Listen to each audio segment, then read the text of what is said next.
Ha arribat el moment de parlar de Marta Pontnou i Laura Fa amb la Xona d'Or, el seu nou llibre. Una novetat d'aquest 2025 que és imprescindible i amb la que treuràs molt, perquè aquí el que trobem són una sèrie d'articles d'opinió molt breus, d'unes 2-3 paginetes, la majoria, en què trobaràs una crítica social sense pèls a la llengua, de manera irreverent i amb aquest caràcter tan català de que hi hagi la sàtira de dir les coses amb sorna, amb segones intencions, però que quedi ben clar el missatge.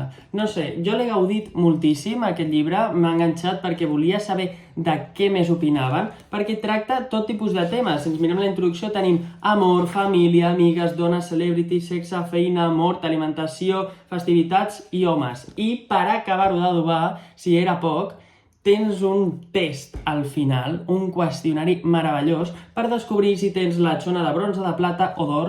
Jo he de dir que he tret 14 de 50, que per no tenir Xona, doncs mira, ja està prou bé. Dir que tots els homes que hi hagi a la sala també us heu d'animar a llegir això, o sigui, perquè tu passes bomba i a més pots reflexionar una miqueta, com dir, ostres, la meva parella estarà pensant això quan jo penso aquesta altra cosa, i crec que aquesta inferència ha sigut com molt guai. També m'ha fet l'efecte com que aquí, si la Carrie Bradshaw fos catalana, podria escriure aquest llibre, en el 2025, en l'any 2000, a l'inici de la sèrie de Sex and Nova York, no.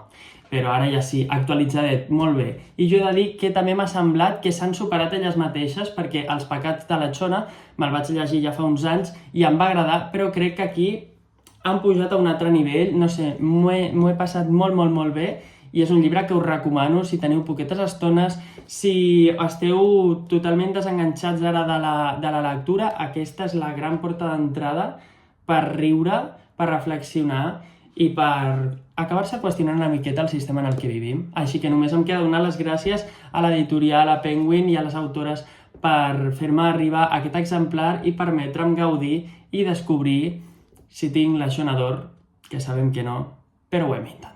I ja està, fins aquí, us el recomano. Adeu!